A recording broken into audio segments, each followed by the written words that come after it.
వెలుగు ఒక చిన్న పదం. ఈ మాట ఎంత శక్తివంతంగా ఉందో కదా. మనసు లోపల ఒక వెలుగుండడం, ఆ వెలుగునుంచి పుట్టిన కరుణే మన జీవితంగా మారడం.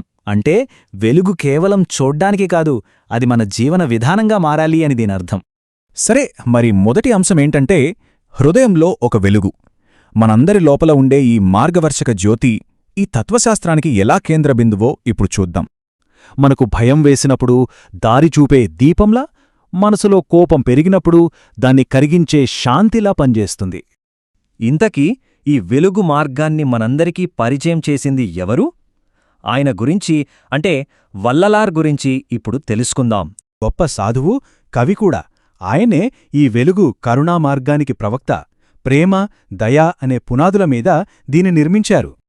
చూడండి, ఒక వ్యక్తి చెప్పిన మాటలు, ఆయన బోధనలు కాలంతో పాటు ఎలా నిలిచిపోతాయో చెప్పడానికి ఇదే ఒక చక్కటి ఉదాహరణ.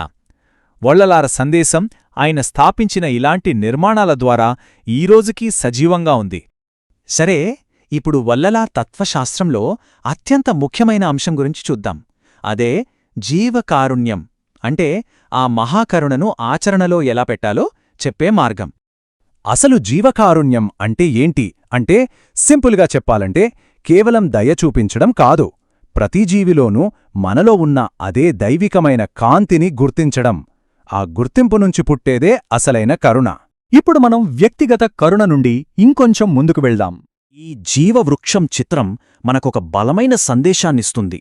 మనమంతా ఒకే మూలం నుండి వచ్చామని ఇది గుర్తుచేస్తుంది. ఇవన్నీ కలిసి మనల్ని ఎక్కడికి తీసుకెళ్తాయి? అదే ఏకత్వమనే అంతిమ లక్ష్యం. ఇప్పుడు దాని గురించి చూద్దాం.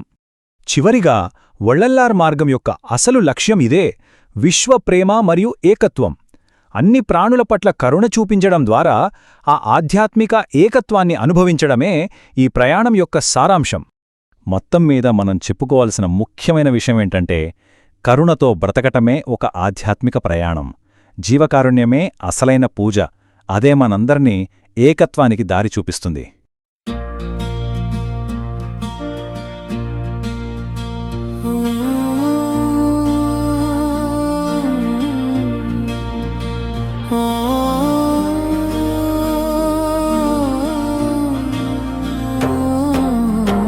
వల్లలార్ వెలుగు, మా హృదయంలో వెలుగు, కరుణగా మారి జీవితం వెలుగు. వల్లలార్ మనసున వెలసే దివ్య జ్యోతి వల్ల.